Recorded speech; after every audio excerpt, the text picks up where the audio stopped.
Kasi ako yung nakawalan ko dati ko eh. Ganun ba?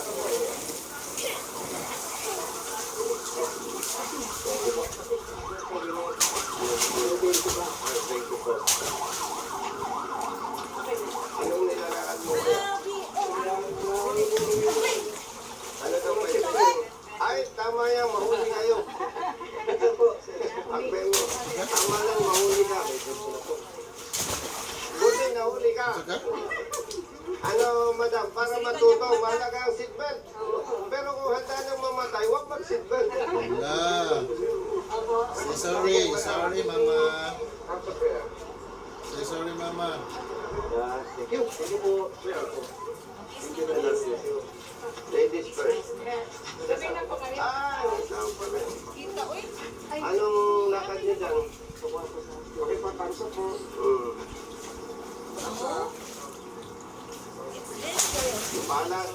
Paalala, kukuha student permit. Pag student permit dala mo, kailangan may angkas kang may lisensya. May lisensya ka. Non-pro. Pwede yun, non-professional or professional. At laging mag-helmet. Kung hindi ako nagkakamali, substandard ang helmet mo.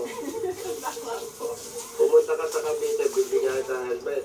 Gagastos ka ng 5,000, balikan doon, ika. Huwag ka nang pumunta. Thank you, sir. Siyempre, ilan ang anak niyo?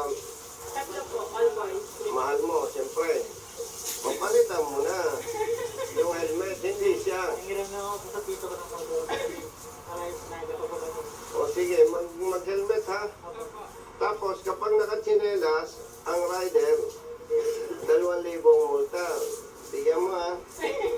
Ilan ang helmet yung dala? Dalawa. Palitan ng helmet.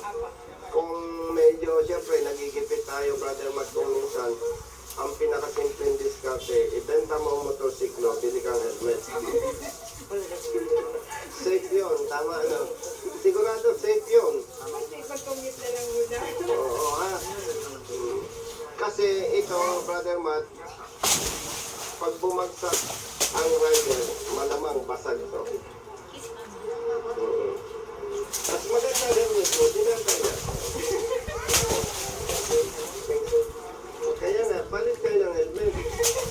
Nga, ayong kapatid. Palitan nyo, ha? Ayaw ko kayong bigyan ng helmet kasi may limit yung iba. Di ba? O, nakikita ko naman sa forma ninyo eh. Kaya nyo bumili, ano? Let's go. O, sige. Sige pa. Thank you. Brother, ingat ha, ingat ha. Ingat po. Let's go. We are all aware na may nilabas na memo at DILG. Non-confiscation of driver's license kung hindi ka deputized ng LTO.